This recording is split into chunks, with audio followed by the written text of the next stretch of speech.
A pergunta é a seguinte: o meu filho, ele tem muita dificuldade de aprender. Ele aprende uma coisa hoje e amanhã já esquece. O que pode ser isso, doutora?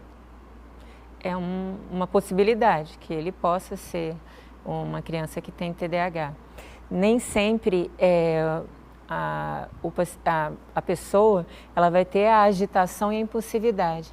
E acaba que esses casos, os diagnósticos acabam sendo mais tardios. O que chama a atenção é a agitação, a inquietude, é aquele menino que sempre está na coordenação da escola, que a professora não dá conta, né? Então, o diagnóstico acaba saindo mais rápido. Ou a avó leva, ou os pais levam, mas aquela criança que tem um componente de desatenção, que é soberano à agitação, esses acabam tendo um diagnóstico mais tardio.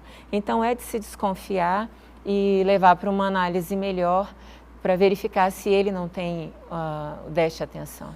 A Miriam de Araguaína, ela trouxe um relato do que ela está passando em casa. Ela disse que tem um filho de 8 anos, de que ele tem muita dificuldade com as atividades escolares, com as tarefas domésticas, que ele é inquieto na escola. Ela considera ele muito sensível, falando que ele chora muito fácil e que às vezes ela passa meio dia tentando ensinar ele a ler uma palavra, soletra, repete, e com 2 minutos depois que ele já aprendeu, ele já não sabe mais. E ela quer saber o que pode ser isso. Então, Tiago, assim, a gente tem que ter muito cuidado para não colocar tudo no mesmo cestinho, caixa, né? Exatamente.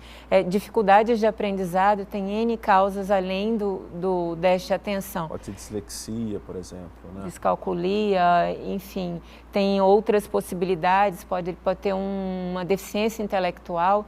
Então, há que se fazer uma análise o que está ocasionando, se essa dificuldade, se ela é orgânica, se essa criança tem alguma deficiência hormonal, enfim, nem tudo é só da esfera do comportamento, tem que se avaliar essa criança adequadamente para verificar o que está ocasionando isso.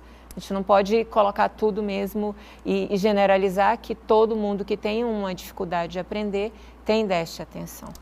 Eu tenho uma pergunta aqui que eu achei a colocação até um pouco infeliz, mas eu vou reproduzir as palavras porque eu acho que muita gente ainda pode ter esse tipo de pensamento. Não vou identificar a pessoa para a gente não expor a pessoa, mas ela disse o seguinte: olha, tem uma amiga que tem um filho que é terrível. Ele tem muita dificuldade de aprendizagem na escola, a mãe é chamada várias vezes na escola, o pai não quer cuidar do filho, que só tem 11 anos. Tem muita gente que pensa isso, né? Esse menino é terrível. E esse não pode ser o comportamento para tratar uma pessoa mesmo, independente se ela tenha TDAH ou não. Eu estou correto ao dizer isso, doutora? Sim, sim, com certeza. E há uma dificuldade muito grande dos pais de lidar com isso, né?